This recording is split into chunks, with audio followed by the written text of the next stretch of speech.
we'll do the live thing first. Like.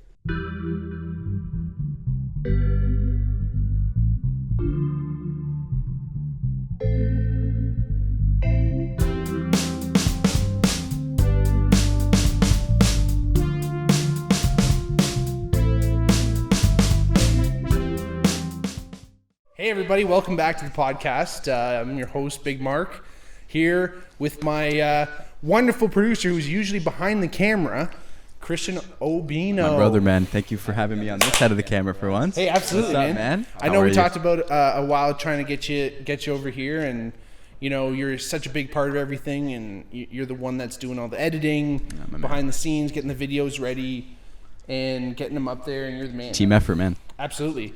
And you know, when we were first talking about getting this thing going, you know, you were the man for the job because you're starting to get into doing more like videography, yeah, man. A little bit of photography kind of thing, for sure, right? For sure. Videography is definitely the sense. Cool. Yeah. So like, what really got you into that? Like, what was the first thing? Well, I never really had an outlet, you know, to kind of express kind of the art and like the stuff that I would see and my kind of perspective on life, I guess you can call it, right? Cheers, brother. Yeah, cheers, my man. Thank you. Absolutely. Oof, lovely wine. Ooh, nice. Beautiful, thank you. But yeah, man, you know, I've always loved like traveling, and I've been a huge fan of like travel blogs and whatnot, but I always thought I can put my own kind of creative sense to that kind of video editing and expressing where I go and visit. So that's what kind of got me into it, man. I kind of picked up a camera and said, just do it. Sweet. And, you know, and I fell in love with that whole like creative flow sense that you go into when you start doing it, right? And something that I've never really experienced before. So for me to, you know, dive So what do you into feel like? that You feel like when was, you're editing, you feel that like time kind of slows down a little bit. For sure. And that's kind of all you can really focus on. It's like you're glued, right?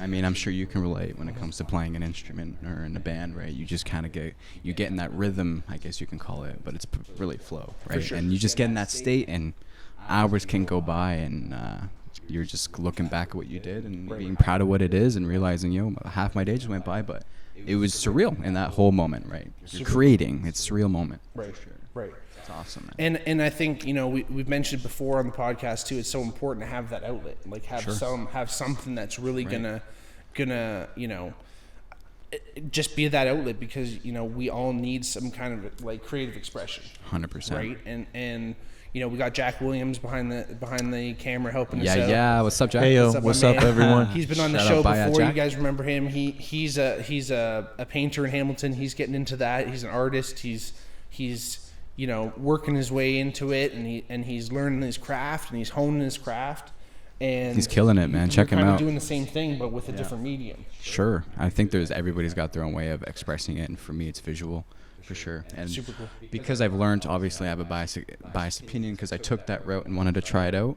So because I kind of know it now and I've kind of built my base around that creative outlet, it's like now if I try to draw something, I can't really express it as much as I know, because I know how I can express it if I went to videography, right? Very cool. So it's awesome, man. It's cool, and it's, you know, allowed me to be open to other art as well. Like, man, Jack's doing his thing, crushing it. So, you know, seeing that's getting a bunch of motivation, and you know, it's kind of just all around, man. And it's a journey. It's still going. It's, you know, I'm talking as if it's done, but it's always ongoing. Absolutely.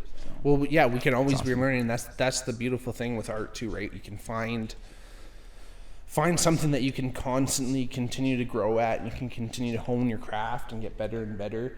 And I think that is, I think that's one of the biggest things with art, because, you know, as much as I love being a part of sport, at a certain point, you're probably going to have to end up becoming a coach, essentially, right? Like if you really want to stay into it, or some type of sports athletic director, or something like that, right? Where you're really going to actually be a part of the game and still part of it, because unfortunately our bodies do break down. I mean, I guess there's some sports, right, that you can be older and still compete.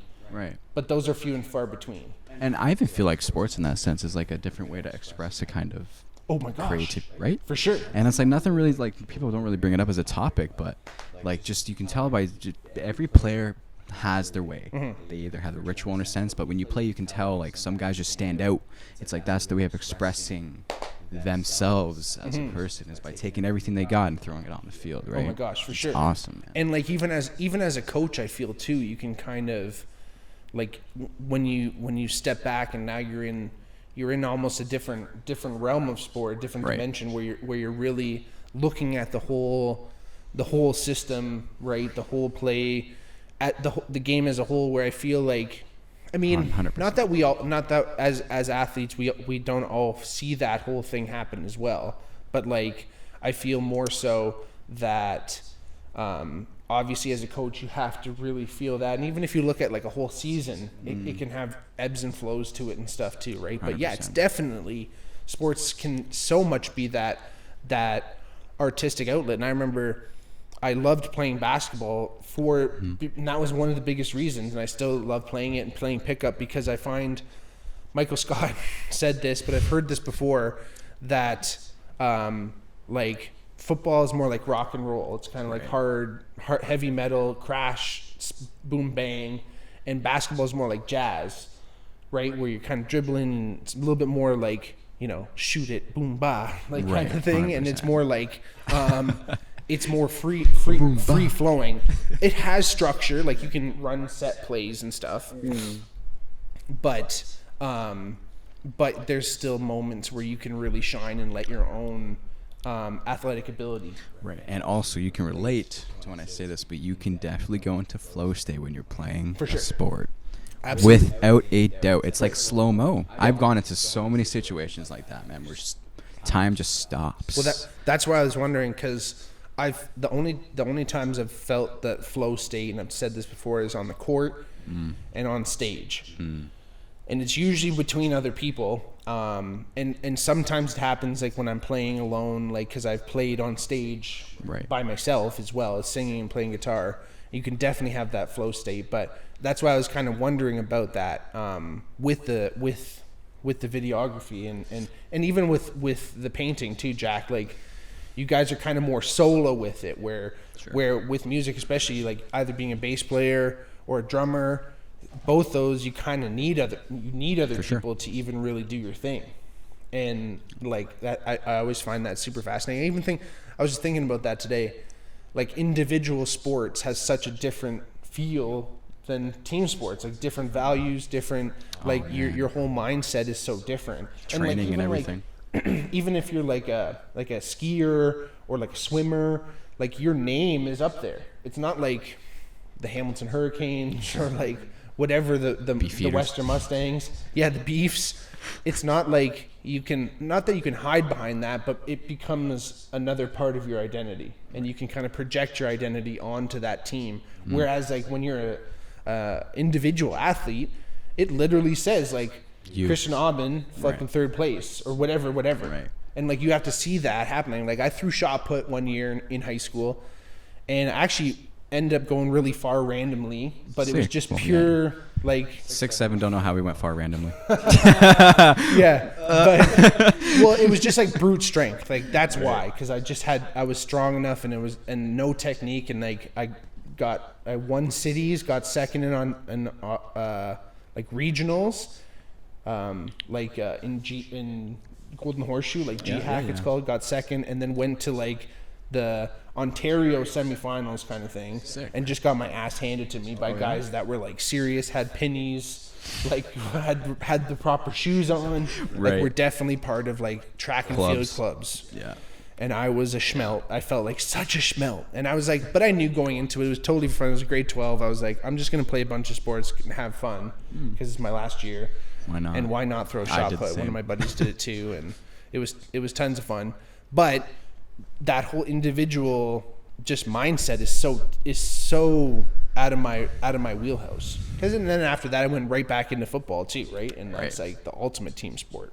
And I think it's really cool. You can almost jump in and out of different flows. Where you've experienced the courtside flow state, you know, when you get in your zone, and you've also experienced being on a stage. How is that different, by the way? Is there a difference? Because I've never had that experience on stage, but definitely with sports. And when I say on stage, I mean like in music in general. Like I've had it in practice scenarios. 100%. I've had it, wherever, but it is between other people. And basically, so for everyone listening, flow state is more or less defined as it's a state of mind or a general mindset that you're like completely focused at your craft, and there's no other like general distractions that are going to kind of impede you in your flow. Literally, you're basically in the groove. When they say like you're in the groove, that's kind of what it means.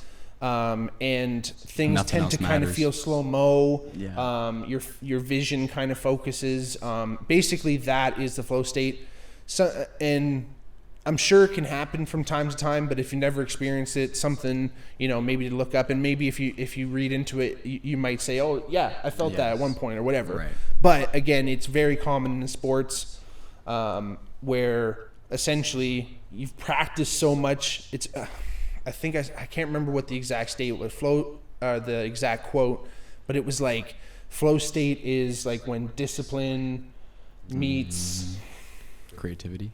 Something like that. Yeah. Probably. For sure. Because that makes sense. Where discipline 100%. meets creativity makes perfect sense, because again, that's basically it's like however much you've practiced your craft, it's the height of that. So it's your height of your ability meets the situational awareness, essentially. So like Perfect whatever's way to happening, describe it. right? Whatever's happening, you're totally there.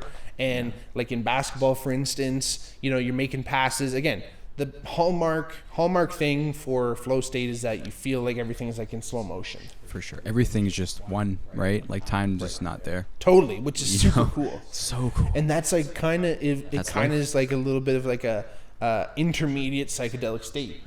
Sure. Right? It's potentially Without right. a Like doubt. that's like I'm Satori. sure meditation could bring that out. Yoga. I've definitely felt flow state in yoga. I mean, yeah? funny enough, they call it doing flows and stuff, but I have definitely felt that kind of feeling.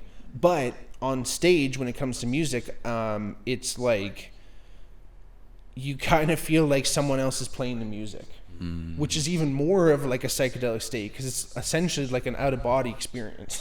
But everybody is with it. But everyone's having that out-of-body experience at the At the exact same time. time. That's crazy. And it's Nice. like literally, Nice. right? I feel that for you. That was dope.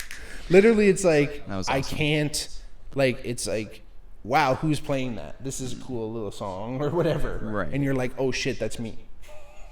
Right? You're literally playing and you're That's like, awesome. oh, like, I'm playing along to a song, but like it's you. Right. Right? So that is Cool. an amazing feeling. And I remember a big one, I remember feeling it in university, just jamming with my buddies. We were like in my buddy's basement. My roommate was playing drums. I was ripping bass. My other buddy was on the keyboards. The drummer of actually a sweet band called After Funk, he was playing guitar, and we were at my buddy's house, and we were just ripping. And like it happens a lot in jam scenarios, but like you really have to just give yourself to it, because that's the thing is let that go? Yeah, because Yeah. if you don't really let go and allow it to happen, it won't. Like you can fight it and be so focused in doing it, and you'll probably perform well in sport or music. Sure. But to be really great and to really see, like, you know what I mean? Like that's where you have to get in that flow. And the greats could do it, I think, without really even thinking about it. Right? Like Stevie Ray Vaughan, I think I probably mentioned him before. Stevie Ray Vaughan was a guitar player out of Austin. Unbelievable guitar player. Like essentially when, like, he was kind of in the blues and rock and roll, but essentially when blues guitarists play, there's kind of a cadence, there's this rhythm to the way they play, and there's space in between their little licks. So they'll do like a little riff, right? And then they'll pause and then they'll jump back into it. And that pause is not only for the music, it creates tension in the music, but it's also for them to think about what they're going to play next. Sure. And I've heard Muddy Waters and Buddy Guy especially talk about this, B.B. King talk about this. And it's in a documentary about Stevie Ray Vaughan, and Buddy Guy says when Stevie played, he didn't take those rests. Like he would just be like constant, flow. Like essentially, music would just flow out of him in this constant stream, and just right. And he was channeling it 100%, right? Totally, he was totally feeling. However he could do that, he could just jump right into it, right? Awesome. And you could see that on stage, and it was amazing. Unfortunately, he died in a helicopter accident. Rest in peace, man. Right, which is brutal. Brutal. Years and years ago, and he was like 27 when he first like kind of hit it big. Like he was a little older when he first started, and then I think he died when he was like in his 30s. Like he wasn't around for very long. He didn't even start life, really, man. No. Wow. He's got a brother who's super cool. Or did he live life to the fullest? Well, I mean, in the moments, hopefully. Right. I mean, I think he was in between shows doing it, so he kind of died doing what he loved, kinda. Sure. I mean, it's a shame, but unfortunate way, man. Right, but again, you know, them's the breaks of life, and who knows what can happen. Some of these lights burn so bright. You look at the 27 Club. Yeah. Right. You look at Hendrix. Yeah. Jimmy Morrison, Janis Joplin, Kurt Cobain. Amy Winehouse. Yeah. That's like all the people who died at 27. And think of all those people, huge, giant names. Man, Biggie Smalls and Tupac were like early 20s. They were early 20s for sure. Right? Yeah. They just started. I think Biggie Smalls was like 23. Jack's checking it out. But anyway. First number that came to my head was 23. Right? I'm pretty sure he just turned 23 when he got capped. Yikes. Which is, man, like I'm 23. Right? That's like me getting capped tomorrow. Boom. Insane. Done, man. Man, and think of all the stuff he did too. So crazy. Right? Like he for was sure. huge. Hell of a lot more than I did. Fuck. Well, but and you know, times were whatever, and he came from his background, and everyone has different motivations. But yeah, it's a damn shame that some people do go early. But again, that whole idea of that creativity can kind of come from a dark place. You know, you can kind of look at it like that. I mean, some guys just get messed up and they get mixed up in the wrong stuff.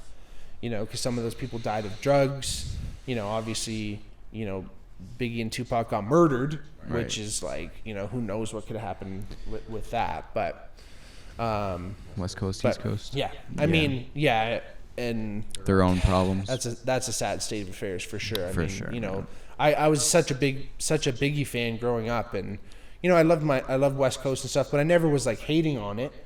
But that seemed like so artificial, that whole East Coast West Coast thing, and and yeah, it's just it's eerie when. Did we end up finding out when he died? What age? Oh no, Biggie and Tupac. Shit! Wow, man. That's they hard just to seem so much fathom. older when you look back. Sure. Because what they've done, their figure is just so much bigger. And like even like you look at like your parents' yearbook and stuff, it just looks like a book of old people. Like it doesn't look like these were the kids that I would have went to high school with, right? Like it's so crazy. And like, what is that about? Is it just because we know that we're looking back and we know that it's old?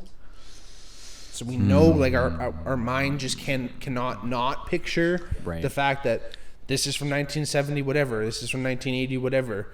This person's old now because of the distance of the event. I guess the way they looked too, all kinds of stuff. So strange. But yeah, it's you good, buddy? But yeah, it's super interesting. I mean, again, you know, that whole Sweet. that creative outlet, right? Yeah, like we're looking at a picture of Biggie Smalls right now, man. Like this guy was 24. Looks so young. So old though.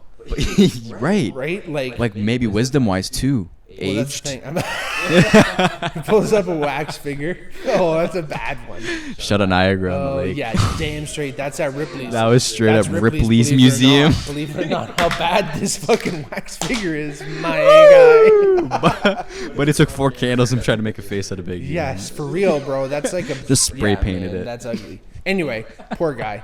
Rest in But peace. you know what I mean? And Tupac too. Like we're looking at these pictures, and you know these guys were up in movies and stuff too. And again, the wisdom, both of them, and Tupac too. Like he's like still to this day, Tupac is basically considered one of the best rap lyricists, and For sure. like a civil rights kind of leader almost. Like I know his parents were He was a movement. were Black Panthers, I think, right? Yeah.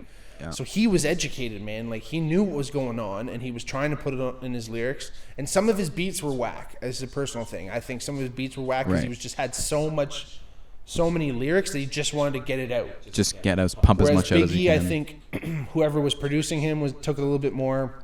Well, not whoever P Diddy, but like the people producing him took a little bit more effort and were like, we got to make sure the beats are crisp, Right. and the lyrics are nice. And like, who knows? I'm sure there's some unreleased Biggie stuff like sitting somewhere, but the Tupac, I feel, was more just like, let's pump out songs because I got a message, Right. and I got something to say, and I got something to tell people, which is super cool about music, man. Because, you know, we talk about where music bleeds into real life. Like, there is impact, there is something Outlet, right? It's an outlet for sure, but that outlet can become so strong that you can get caught up in that current, and you can go with it, and you can feel a part of a movement, right? Like, whether it's a whole genre or even just one artist.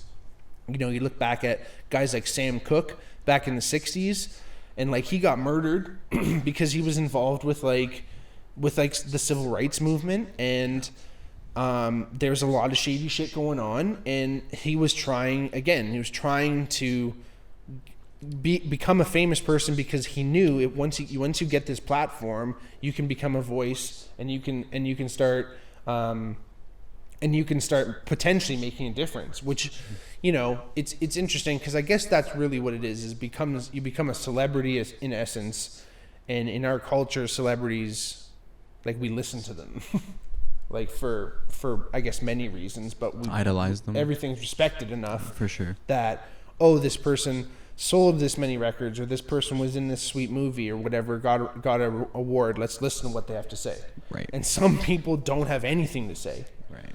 Some celebrities will get up there and just talk about nonsense. Yeah, they're just put in that spotlight. Or right? some weirdo religion. Give us something. Or something super super selfish, or just trying to promote their own career. Because another thing is too, especially with actors and stuff, we see these people in movies.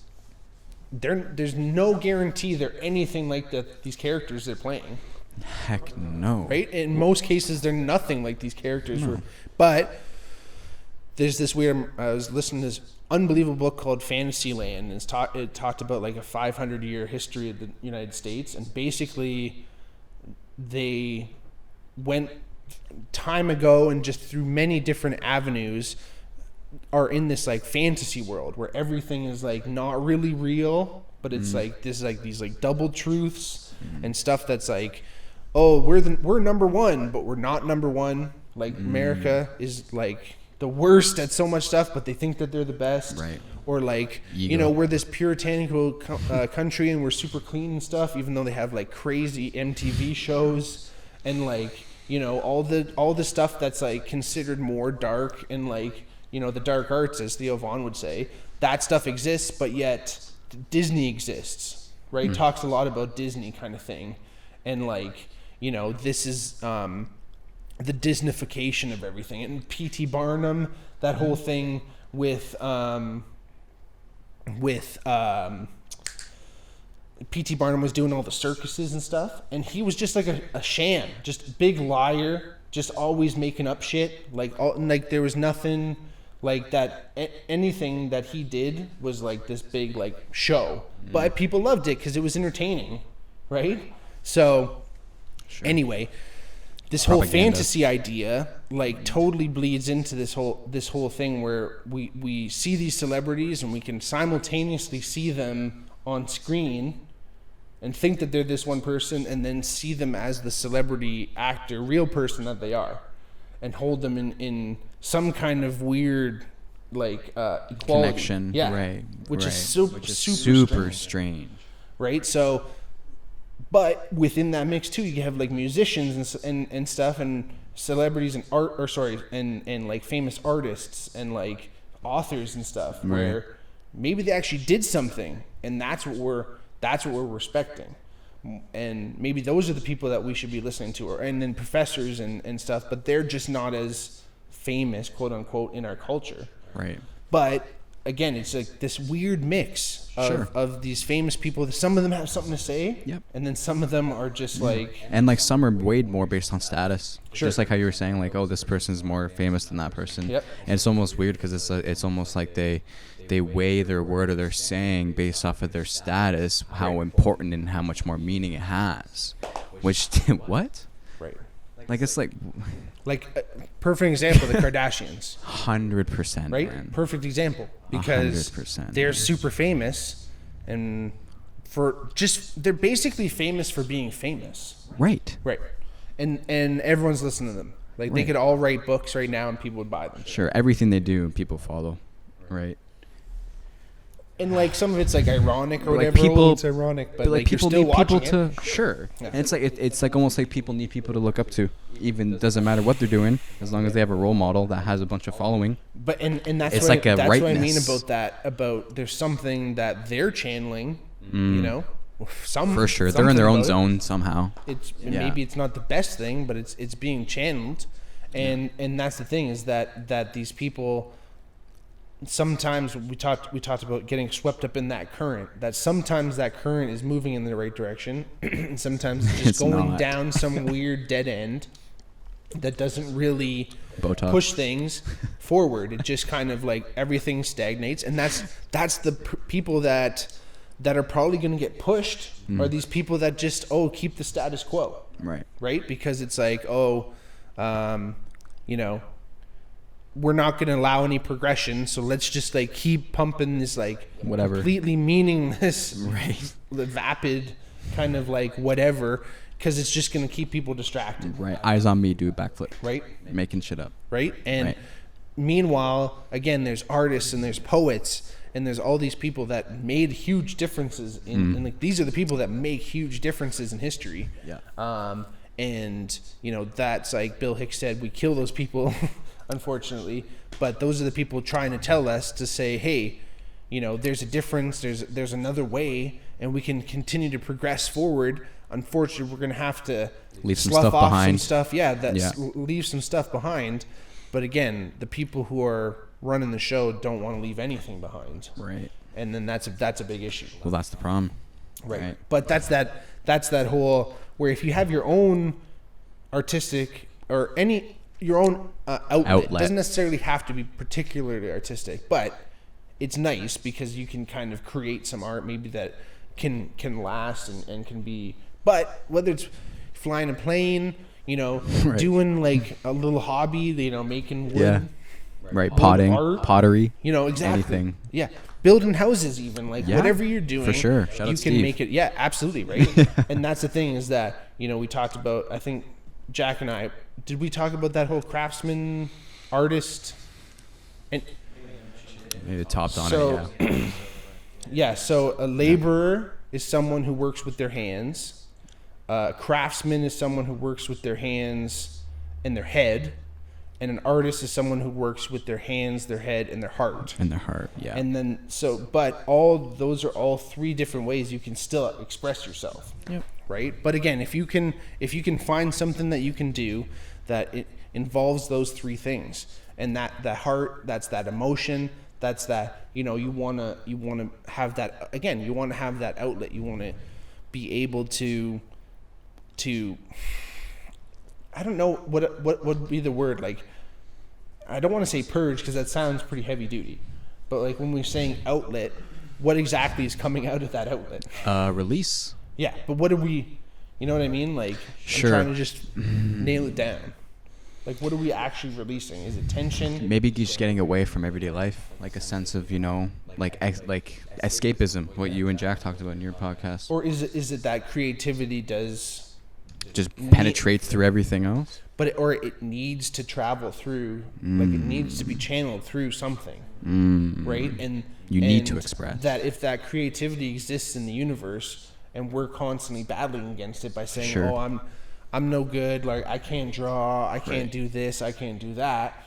It's just you're never gonna feel fulfilled. Potentially, Sure. I don't know. Or some people maybe find it in their work that they do. Right. They try to come up with ways. I think everybody's creative in their own sense. Sure. For sure, without a doubt. But people just express it in any way, whether that be a good taxi driver, But the I way think he because rides, of our society, or a because lawyer, yeah, right? Like anything. right. But I think right there, I think our society Limits it? honors and respects certain types of creativity over others. Right? Like, obviously, you know, lawyer and stuff, and if you can figure out a way to kind of feel and feel like you have that outlet through that, that's obviously going to be potentially more respected. Or if you're a doctor or some type, you know, it might be more respected. But I guess if your heart's not in it, right, it doesn't what are you matter. doing it for? It's not art at that point. I guess you can't have art without heart. Right. And so that's what it is. If you can put your heart into whatever you're doing, then it is art. It's so crazy talking about doctors and, you know, like even they go into flow state. Like think of surgeons. Like some surgeons will play like certain music, like binary stuff, to like get in the zone. Like they binaural know that, stuff? Yeah, like some like Those binaural, beats? like boop, boop, boop, boop, boop, boop, boop. Or they'll listen to some like classical, like, you know, Beethoven, like anything that puts them in their flow. Sure. Because they know that, man, if you're doing brain surgery, one little wrong movement, man, can nick a cut, and you're trying to, you never, like, man, hopefully not, but, yeah, man, like that's absolutely insane. Like even to the extent of like profession, like I said, can create and go into creativity, and they go into flow state for sure. You're in there for hours. Oh my God. For hours. Like 12 you hours? You need to be Dude, like there. crazy heart surgeries? Man. What? You have to. Dude, and but like so again, life and death. There's obviously a focus component to flow. Obviously. Well, just attention, I think, is the biggest one, right? Like the most present you can possibly be. So you're soaking up the environment. So there's no room for hesitation. You're ultimately present. Right. Flow state, I guess, really is presence, is ultimate presence. Right. So I think almost why it's unfamiliar. That no doubt, because we're always either in the past. We're always or distracted, in the right? future. Yeah. Always distracted by something. But that's man. I miss sports because of that too. Because it's such an escape, right? You can literally as soon as you practice step was onto at the end of the day, man. or you step onto that field, or you go to your friggin' mat, wherever you are. Nothing else matters. Nothing needs to. It doesn't necessarily have anything to do with anything. Yeah.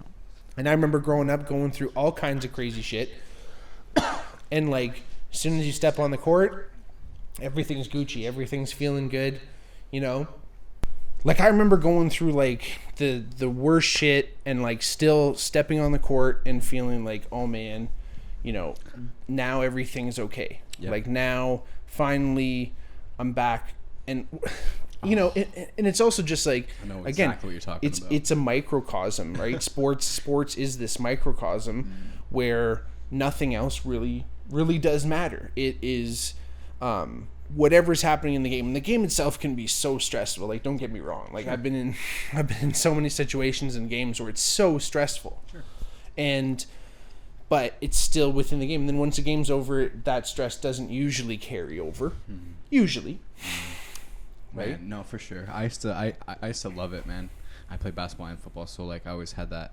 It was just high school level, but you know, sure. It was like you're from London, right? Yeah, man. I was just London, fast. Ontario, baby. Shout out. I was just good at what I did, man. Fucking running back. I was quick, agile, so I bounced around and had fun with it. But cool. No, it was no matter what happened throughout the day, I always felt like I had that. You know what? I got practice after. It's all right. Yeah. And you go and with football, you know, take it out on someone else. And I have to admit, when I was a younger kid, though, there was well, like it's all love, you know, for the team. I will admit this though, when I was younger, like playing basketball, like I think this had to do with the team I played for. My coach was really, really intense. And I used to talk with my buddy growing up about this. Like, we used to be so scared. I mentioned this before. We used to be so scared on our way to practice.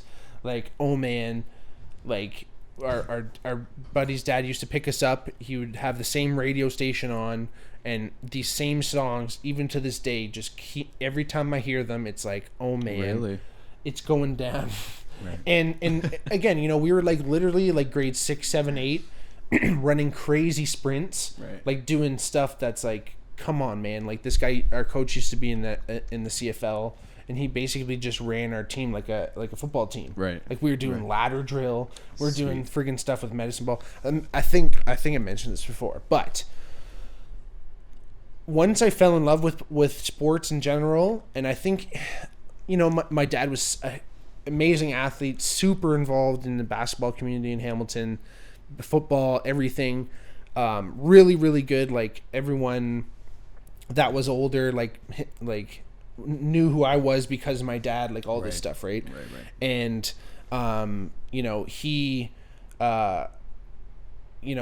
came from that kind of thing where what was I saying? You were talking about basketball, your dad? Right, but before that, I forget where I was going to go with this. Shit. Not gonna lie, I'm out of it too. Do you know where I was going to go with that? Damn it. Sorry about that, everyone. Hey, it happens. Let's go. There we go. No, I have no idea. But anyway, my team was super intense. And, sorry about that, everyone. My dad got me into sports. That's why I brought that up, because he actually got me into it. And there was times where I probably felt like he was probably pushing me more so than I felt like I wanted to do it. But I totally fell in love with basketball, especially, but sports in general. And I think at a certain point, I'm obviously grateful, but it was important that I kind of had to get pushed like that by my dad. But I think that not everyone has that in their life and stuff. Push. So sometimes they want to quit. And no one's there to just be like, you can't quit, or like, it wasn't even like I ever brought up like giving up, but again, that was just more so reinforced, right? And when you have a parent that is involved in something, it doesn't have to be sport, can be whatever. If they're involved in something that you are also doing, probably because they got you involved in it, but you have to kind of live up to that, and then that can be an extra difficult thing, for sure. But because I kind of fell in love with sport, it became that outlet and everything. And obviously if I didn't love it, I would have found something else to do. And I simultaneously loved music, but for so long sports was just there for me. And it was like, it was just really, it was a focus thing though, right? It just completely drew my focus so much that I didn't really have to worry about anything else. I wasn't really hanging out with my friends on those certain weekends. Like if there was a tournament or something, obviously I'm at the tournament, right? So I'm not getting into shenanigans, which obviously is a double-edged sword, because it's great that I wasn't getting into shenanigans, but then you miss all those bonding moments and stuff. And like, I know a bunch of my friends that are still friends to this day from like friggin' elementary school. They just weren't as involved in sports, or they were involved in sports and they played together on teams or whatever, and they played hockey together, or they did this together. But, I went to another school because of sports, right? Which is obviously going to alienate you, right? I moved away from where all my friends, so like, I obviously know it's not a mystery to me in that way, but I know that, it was kind of done, that value and everything I learned in sport, is amazing, but there's kind of two sides to everything, right? But, that was kind of my journey. But like, did your parents play any sports or anything? My dad played football. Oh, cool. Yeah, he went to the States to play for football. He played for Kentucky. Oh, no way. Yeah, man. So like, he was huge. Like, Wildcats? Yeah, man. Wow. Like, if you ever meet him, you'll know. But he ended up having me at cool. like 20, so his career ended really short. Okay. Quickly. But yeah, he always drilled into me, man, to play. Like, as soon as I was able to skate. What position did he play? Fullback. Cool. Yeah. Nice. Big boy. Did he play with anyone famous? I don't think so. No? No. You should ask him sometime. Yeah, I'm sure there was someone there. Sure. There's always, right? Like, there's always someone at one school, right? Like, someone. I have this great story. One of my coaches played at University of Tennessee. Right. And he played there when Reggie White was there. Right. Reggie White, amazing defensive lineman. His nickname was Reverend Reggie White. That's a tongue twister. Tongue twister. Can't even say tongue twister. Playing twister. Yeah. But he was like, just like into Jesus, loved Jesus and everything like that. Awesome. And my coach was playing with him, and one night they're at some away game. Maybe they're playing Kentucky, but anyway, they're at some away game, and it's like the middle of the night, and my coach is sleeping, and Reggie comes and knocks on the door, and my coach opens the door, and Reggie's standing there, and he's like, "Hey man, like, I gotta talk to you, like, and my coach is like, "Man, it's the middle of the night. We got a game tomorrow. What are you doing? Like, this is brutal." And he's like, "Listen," and he's like, "Let's just sit down. I got to talk." And you don't really say no twice to Reggie White. And so they're sitting down, and Reggie goes, "Jesus, like, the Lord came to me in a dream. And he said, I have to preach his name to men of all nations. And you're the only Canadian on the team. So I thought I'd start with you. Which, he was dead serious, but it's funny shit, man. That's crazy. Right? But, anyway, That's awesome.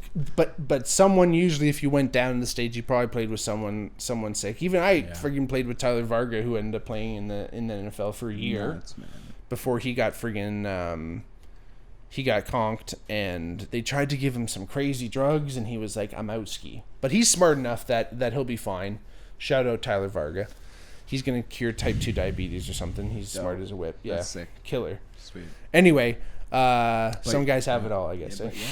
Yeah, But yeah, man, he was That's my unreal. drive, man. He got me to do That's so cool. play sports, and I'm glad I had that though, man, because like you talked went to about, RMC, right? Yeah. RMC, What man. was football like there? It was all right. Yeah. Yeah, it was pretty much like athletes who just needed coaching. Because we talked about this Horrible before. There's like a coaching. bunch of guys Shout like out to RMC, but yeah. yeah. I mean, hope maybe things have changed now too. A bunch of awesome athletes. But yeah, no, it was great, and even playing basketball and even like volleyball, and What was your mascot? the Titans. The Titans. Nice. Yeah, man. Right on. Yeah. Yeah, like obviously at Western there was a lot of guys on the team from local high schools. CCH, big school. Shout out Crusaders. I always used to say to my boys, if I went to London, I would have went to CCH for sure. if I lived in London. Yeah, 100%. MTS, school. Big time Mother Teresa. JP2. They all have nicknames. John Paul II. John Paul II. Yeah. Right, Lucas. There's like there's for those who don't know, there's like 9 high schools in London, man. Yeah, like good amount. There's not like just like a few. Is that all of them? There's like 300,000 people in like 9 high schools. That's wild. Nuts. Because we have like over 20 in Hamilton. Oh, really? There's so many high schools in Hamilton. But we have a Catholic and a public league. You guys don't do that, right? Yeah, we do. We do. Yeah, Catholic and public. But is there 9 Catholic schools or 9 high schools, period? No, there's probably honestly like 7 or 8 Catholics. Okay. And like maybe 5 or 7. Like okay. About 5 to 7 publics. Okay. There's definitely more Catholics than there are publics. I think there's 10 Catholic schools in Hamilton, and I want to say probably that many public schools. Yeah. And there's maybe less because they just amalgamated it. Like they took 2, right? Yep. They built a huge school by the stadium here in Hamilton and shut down 2 other schools, and they all go to this one now. Right. Like that used to be Scott Park. Well, they're like from pretty different parts of the city, but there's got to be beef. Sure. Like there has to be like that first first few years where there's still kids from either school is going to be tumultuous. I'm sure. For sure. Like for the administrators of that school. Huge. Oh, guaranteed. HR department. Woo! Like all the teachers and stuff, just like dealing with beef that they have no idea about too, right? Like. But Jimmy saw me on the ball court. Who knows really with kids these days, huh? But yeah, I mean, like again, we both had fathers that were good at sports, and it's tough because you kind of feel like you want to have to live up to that a little bit, right? You got to like, fill in some steps, and they know what they're talking about, right? Which is always tough when you don't know what you're doing at all. But going with the flow. Yeah, you kind of have to, right? And I mean, it's really interesting. Like I think potentially I look back at my career and I think, I chose football because I was a bigger guy and I didn't want to have to like lose a bunch of weight and play football or play basketball. Yeah. And I just thought I was more made to play football. But maybe I chose it because I always thought that my dad was so good at basketball that maybe, and this is like super subconscious, but that super subconsciously I thought, I'm gonna go football, right?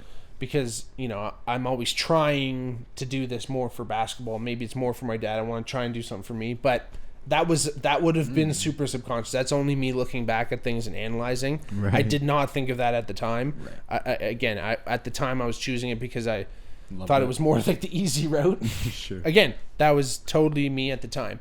But I look back and I'm reading this book now it's called The Sports Gene. I'm reading right now. Really good book. And it talks about like some children of successful people in any stage. They usually have to almost double their parents' success to like really make their own name.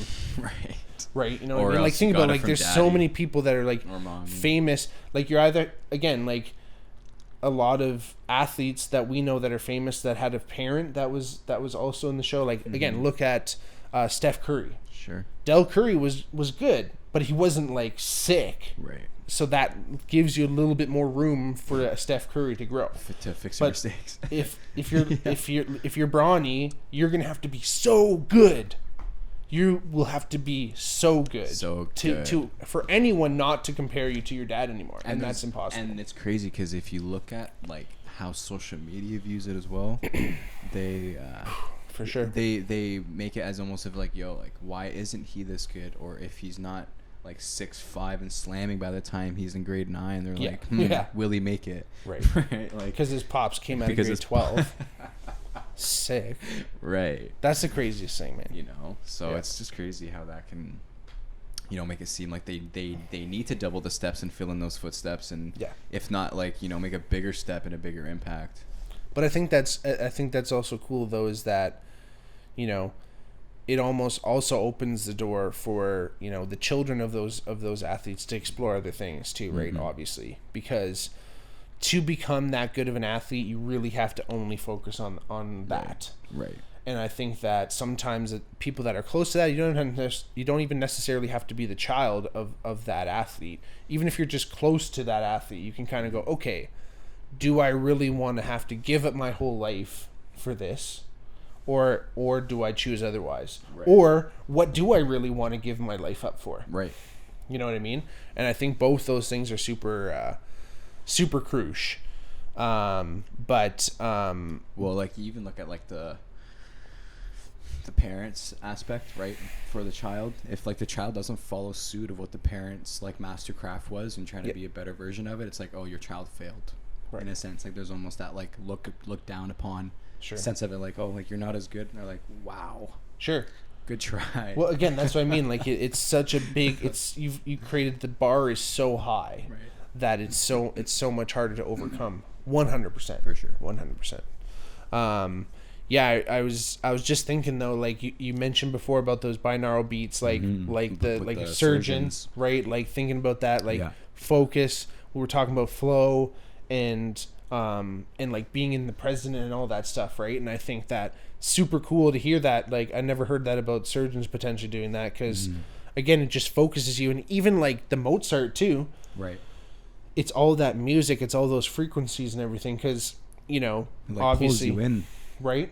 And like Rupert, full presentness kind for of sure aspect. Right. And I think that there's certain techniques, breathing techniques, or maybe meditation, or again listening to certain things, obviously taking like certain chemicals, whether they be natural or like artificial things, you know, whether it's like ashwagandha or whatever that one root is that's supposed to help focus and like cognitive skill, and right, yeah, like all those roots, like Saint George's wort or whatever, the blood. Yeah, there's like Mbashwa. Ashwagandha. Yeah, exactly. And like GABA stuff. Anyway, GABA. Right, that's supposed to like help with your focus, right? Mm-hmm. Yeah, Alpha Brain. Exactly. So obviously there's exogenous there's exogenous things. There's things outside of us that we can use, attain, ingest, natural, whatever, to help us focus, right? And I think that those beats are super interesting. Those binaural beats. If anyone listening doesn't know what those are, basically the binaural beats part is different, like the whole beats, but a binaural tone, like oral as in like your ears, AU, means like you're listening to two different tones in each ear. So one ear is listening to one frequency and the other ear is listening to another frequency. And they're not far off and they're not like completely dissonant, but they're different, that they're somehow creating a reaction within the brain. I don't know so much about like the actual research on this stuff, like what kind of papers out there, if this is like a total scam or whatever. The beats are cool because someone's actually put music to them. Oh yeah. No, Jack's just looking up some binaural beats here. Yeah, it looks good. But essentially, again, the beats part has like music attached to it, so it's just a little bit more like enjoyable to listen to, more or less. But when those frequencies are going, I think, again, I haven't done enough research on this, but I think that somehow potentially those sounds could be reacting with structures in the brain. Oh, 100%. Right? 100%. So physics, like there's a general physics principle that everything has a resonance frequency, right? So everything, if you play a frequency in its vicinity, so i.e. the Golden Gate Bridge, the wind and everything was whistling through there so much that it made the bridge start to vibrate. And it started to vibrate at its own resonant frequency. When a singer sings and a glass shatters, that's resonant frequency in action. That basically you found the tone, the sound, the frequency that matches whatever that harmonic resonance is with that object, which is wild. And that's any solid object stuff, anything. That's awesome. Apparently has this stuff. And it's a generally accepted physical principle. But I remember a buddy of mine first told me about these binaural tones, and I was like, that was the first thing I thought of. Right.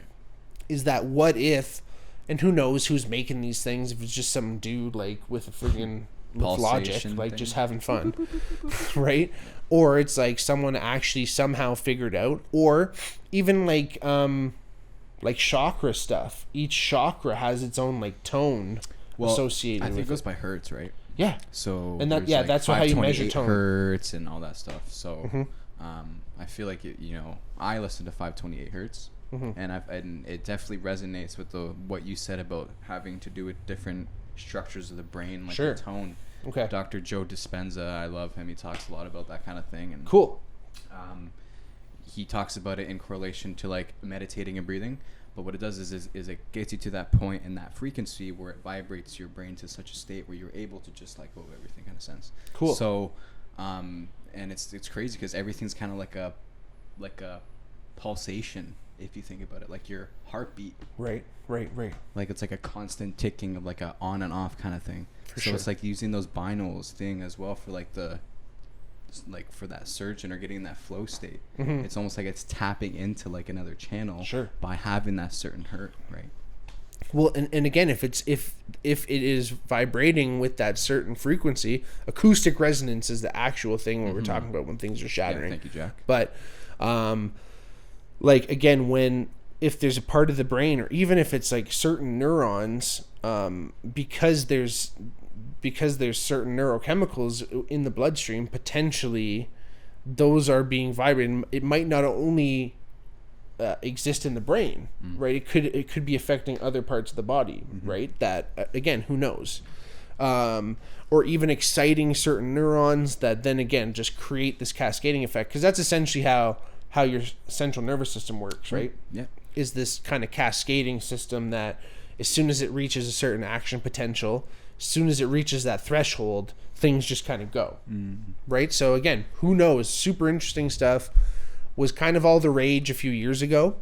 I don't know how much it's coming into play these days, but super cool. And again, that's that whole Rupert Sheldrake thing, right? With that resonant frequency too. Correct. So, Dr. Rupert Sheldrake, super cool guy.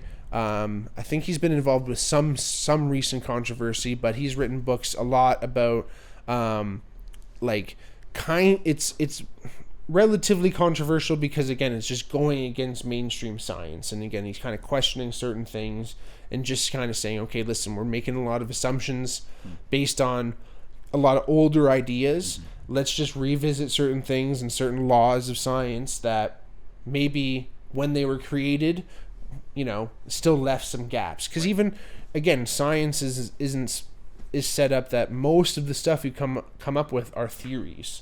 That you don't just come up with a law. It takes a lot to say this is a law. Most of our laws in science, laws of gravity, laws of thermodynamics, they're really big, huge ideas that have been proven over and over and over again, and you can more or less reliably say that they're law. But again, there's certain theories, especially, and again, certain other things too that underpin all these laws that, again, maybe were figured out 100 years ago. Right. Or like even 50 years ago, and hey, we've come up with a lot of new technologies. We've come up with a lot of new ways of thinking. Right. Let's revisit certain things. For sure. So that's Rupert Sheldrake. That's his whole bag. But he wrote this whole, and I don't know if he actually coined this or he came up with it, but his whole idea is this thing called morphic resonance field. I love this. And essentially, right? And essentially, the morphic resonance field we are constantly in it. It surrounds us all. Einstein talked about something called the field, and I think Sheldrake kind of ran with that idea and came up with this whole idea. And it's basically the idea of some type of interconnectivity or telepathic type interconnection between organisms of a collective. So like people, species, beings of the earth, essentially. How are our memories and instincts and stuff translated between members of that species, more or less, right? So essentially, like, you know, right, how do birds learn to fly more or less instinctively? When a horse is born, knows how to walk, like, within moments of its birth? How do we know how to breathe, digest, all that other stuff too? And emotional things and ideas too. A big thing about the morphic resonance field is that's how he thinks ideas are potentially translated between humans. So there was studies done where they looked at, so there's one study where they looked at a group of monkeys on this island, and they were on one coast of the island, and they were eating these potatoes, and basically they found that some of the monkeys started washing the potatoes. And obviously it's easier to eat, it's like tastier, I guess. I'm not sure of any other advantage to washing it. But most of the monkeys would just like straight up eat it and probably like waste a lot of it because it had dirt on it. Sure. Maybe. Right. Makes sense. Anyway, some of them started to wash the dirt off and eat it. And like basically after the 100th monkey or so started doing that, like the whole tribe caught on like really quick. Whoa. And it was like a very novel thing. Like this is pretty new to the monkey. However they started doing it. All of a sudden, a group of monkeys on the other side of this island, completely separated and isolated from this one group of potato-eating monkeys, started doing that same thing. Whoa! Was it within it was within time frame? A very close time frame, and again, they didn't see them. There was no like direct contact, but all of a sudden, that idea permeated way faster through that second group of monkeys than the first. Than it did the first. And that's essentially what they think happens with humans as well. Is that there's something that happens where ideas are somehow permeated through potentially this, again, if you're asking Sheldrake, through this morphic resonance field. So, and it potentially works through more of an emotional kind of field, and it's a little bit more, so for instance, on 9/11, there's like 65 or so random number generators positioned all over the world. Their job is completely just to make RNG. Yeah, make random numbers. That's their whole job. The idea is they put these all over the world to look at them to see if there's any patterns that start for whatever reason, but they're just putting them there. 9/11 happens, and those random number generators all over the world start becoming less random. Like they started making some type of pattern. So somehow they were affected by the events of 9/11. And I think that was such a major, huge emotional, it was just such like, because so many people weren't actually there, but still felt the emotional impact of it. Right? Like I know you guys were a little bit younger, but I was like in grade 5, so I was pretty young too. But I remember going home, my grandma was upset. It was nothing. It was all over the TV. Dude, my grandma was watching it live on TV. Sure. And I was a kid, so she was babysitting. Right. So like, I was like 1. No, like grade 1. So grade 1. I would have been like 6. So would you? 5? So, because it was like in the morning. I was at school. Yep. So were you guys? I started around like 10 or 11. No, I was at home, bro. Okay. Yeah. So yeah, like I think so I was young. I don't think they sent us home, like, but I used to go home for lunch and stuff, and I remember checking it out, and they like made an announcement for all the teachers and been like, this went down, because it was just so unfathomable, right? It's so crazy how you say that, because now that I think about it, I can't really like conceptualize what was going on as a kid. Sure. But I felt the anxiety of my grandmother the whole time. Right. So it was almost as if I felt the trauma of what she was kind of feeling through her energy when I was just there. And that's what I mean. Because I'm so young. I couldn't, like, there's no way I could have been like, oh, plane crashed in a building, that's tragic. No, you know what I'm saying? So it's like I felt that. Right. It's crazy. And that's what it was, is that and the epicenter was New York City. Right. So again, it's like essentially you can almost feel like it radiating from, because it was every single emotion. Right? Because obviously it was anger and fear and hate and everything that was happening and confusion with what was happening. But then all of a sudden all these firefighters and cops are like stepping up to the plate huge. Right. And like people are going down. Like my dad's buddy's a firefighter, and like people were going down from Toronto and like all over North America were like going to New York to like help out. Crazy.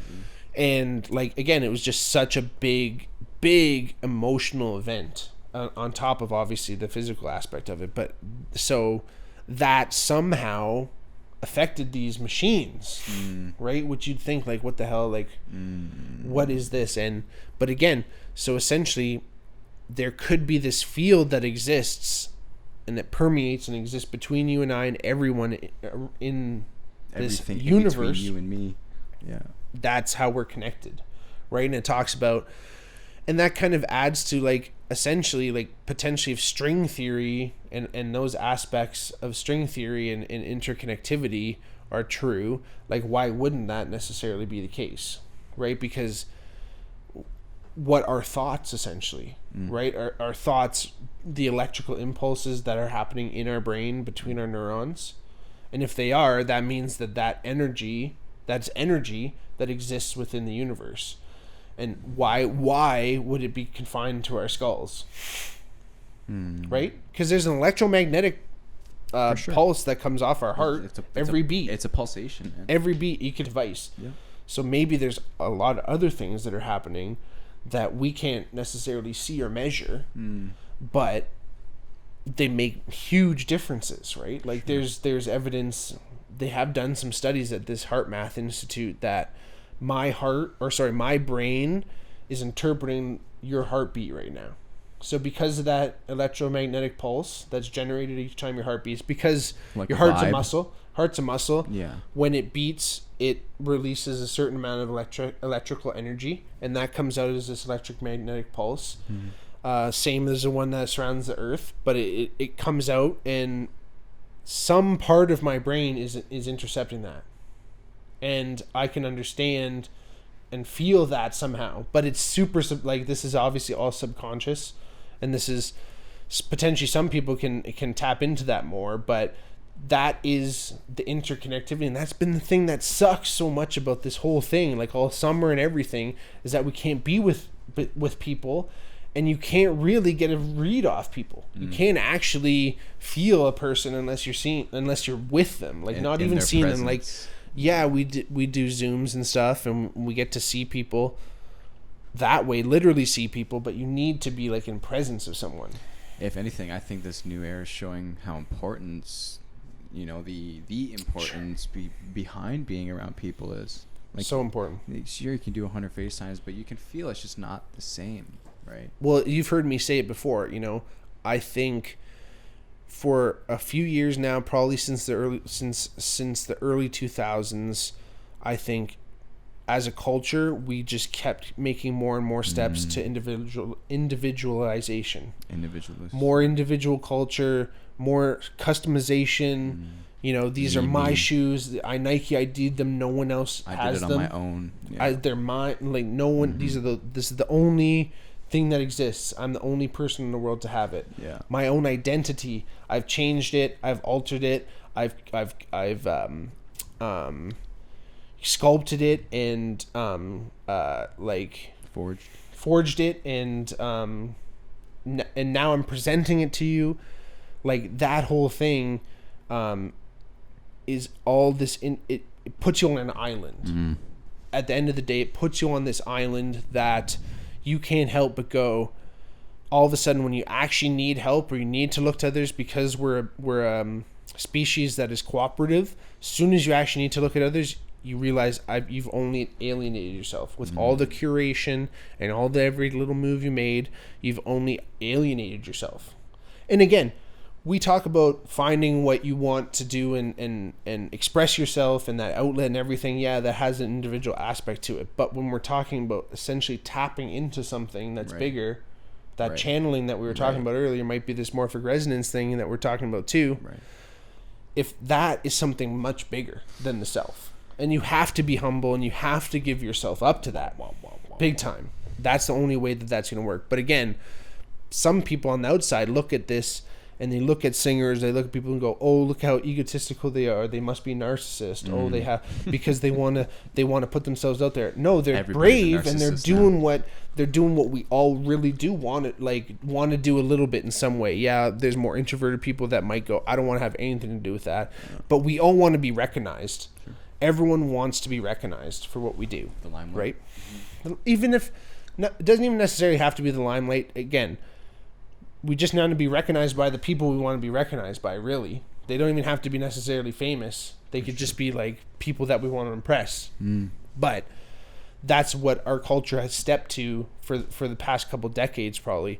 And I think that this whole thing should really wake people up and be like, man, we need to do whatever we can to get back to being together. Whatever we got to do. Whatever needs to happen, we all need to be together because it's going to ruin us as people. I feel like we're going to have a new fucking pandemic, and that's going to be the mental health pandemic. Right. If people, if like, and I'm not saying, just friggin' stuff the whole thing because I'm saying people need to see other people. I'm saying let's figure out how we can live with this thing and not have people die, but get people together, because we're going to have way more people dying from suicide related issues, from domestic abuses, from all kinds of stuff, because now we just put everyone in solitary confinement, isolation from everything, and that's what you do to people in prison to punish them. You're already punishing them, and you want to punish them more. You put them in solitary confinement, and and it had to be done at certain points. It had to be done. I'm not saying it doesn't have to, but we have to go. This isn't a long game. The isolation is not a long game. And, I haven't made too many comments on that kind of thing, but that's what I think needs to happen, is that we just need to find a way to adapt to things, because we're taking a weird, like, tertiary approach or whatever. I don't know what kind of, maybe it's a primary approach, right? Because we're, like, just isolating everybody, where normally you would, like, isolate people who are actually sick. Like, you would quarantine the people who are actually sick. That's like the definition of quarantine, is like isolating a certain population rather than completely isolating the whole population. But again, like I said, when things first hit, we had to do that. We didn't know what to do. Yeah. Really, So there's a reaction just to lock it all up.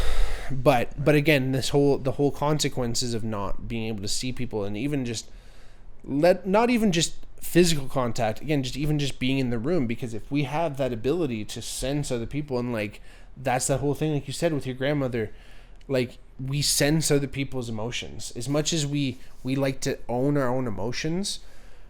A lot of it just comes from other people's influence. Someone did something to you, even in a chance encounter, someone cut you off or said something weird. Man, like, we all work behind the bar. There's always somebody's going to say the wrong thing that one day, and your whole day is ruined. Sure. But when you can go, oh man, that's not me, or like that, I am not my emotions. I think that's so important. I think not too many people really feel that they hold on, and it's like, it's almost like when you're holding on to a rope so tight that it's cutting through your hands. You might just have to like let go of that rope, let it filter, and that's like your emotion too, right? And it wants to flow through you, but sometimes it comes in and you're like, you want to feel it, right? Like there's times where you're like, sure, I want to feel, and you have to delve into those, but hopefully they're not negative emotions.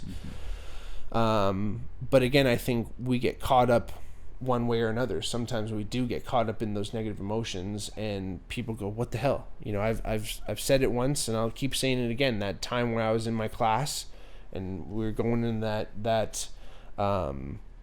midterm, and I started getting super nervous, and I looked around, and I was like, everyone else was like, I could tell was getting nervous, a little sweat. And I was like, oh man, this isn't even really me. This is just everybody else in the class right now that's flipping out. And I'm like, I totally get it. Because you weren't nervous at all. I never got nervous for that stuff. Right. And like I'd like blew my shoulder out like a year before, so I was like still in that whole football thing where I'm like, it was so dumb, jocular, but I was like, this is easy. It's not a football game. Right. But I was still in that whole thing. So I was like, whatever, school's fun. Like I was like enjoying school.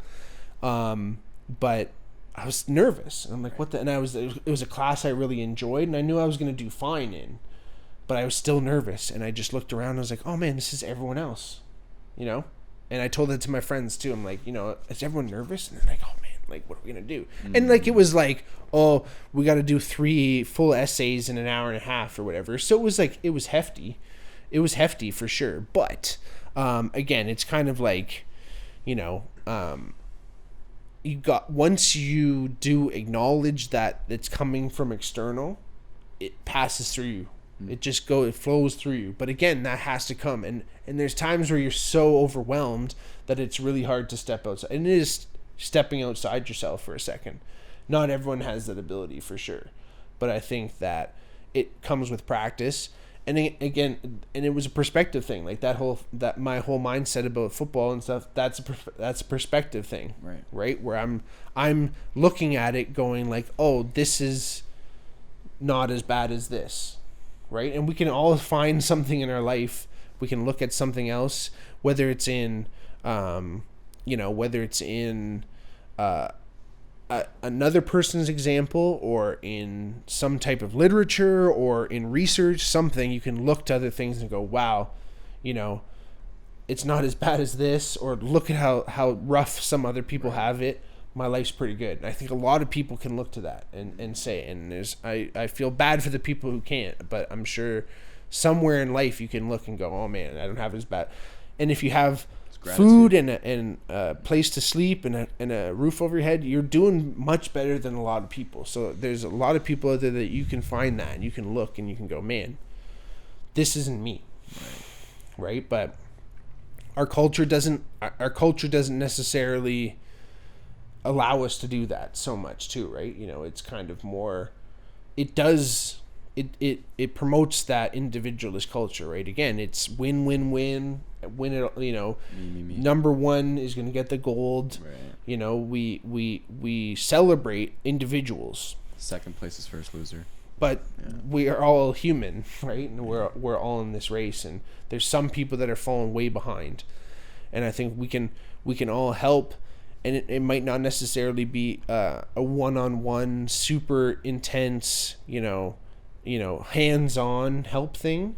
But if you have that in your mind and you're contributing that positive energy and what you're doing in your life, and you're being good to yourself, that will only add to that morphic resonance, or collective unconscious. It will only add to that. And there's times where, again, something really bad happened in the world, and you can feel that.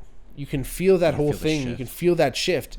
And again, the more people that we allow that negative energy just to flow back, and allow that good energy to continue to come through, because again, it will be an ebb and flow. It will be this balance. It will be this yin and yang of forever allowing the pendulum to swing, but we can't allow it to stick on one side or the other. Right? Or else things will be like politics. And it will be, things will get stuck on the right, and it's going to take such a massive blow to put it back to the left that it will go all the way to the left, and then it'll be the same all thing, the way to the right? So we need to allow things to just kind of ebb and flow in a little bit more of a moderate way. And I think that can happen in life too, right? It doesn't have to be these major, big, huge changes in your life. Whatever you want to do with your diet or school or work, little tiny things, meditations, yoga, working out, just add 1 pound. Don't have to put 15 pounds on, then blow out your back, and put 50 pounds, and then all of a sudden you're trying to do something that you can't do, and your form is whack. Just take your time, start off. Don't worry about what other people are thinking. Start off where you feel comfortable, and then increase as you feel comfortable. Don't even set that increment. Like, set a goal, but don't set the increments. Whatever you feel like. Because some days you might feel like you only need to go up 1 pound. There might be another day where you feel like you can put 5 more pounds on. But as long as you're, and this is an analogy that will go with everything, as long as you are continually hammering at it, you continually work at it, you will continue to get better. Right? What do you think about that? I think you're correct, man. That's amazing. Thanks, it's bro. A great talk, bro. Hey, absolutely. What are your socials? You want to shout out anything? At Christian Aubin, man. Check him out. Check out his art. Check out his photography. Check out his videography. Yeah, he's amazing. Again, he's the man who's editing all these videos. He's putting everything together. He's the man behind the camera. If you guys like it, tell your friends. We love all you guys listening. But subscribe, follow, rate it if you can. But let's get everyone else involved. We love everyone. Turn on those bells, baby. See you soon. Turn on those notifications, baby. My man. Love you guys. Love you, bro. Cheers. Woo!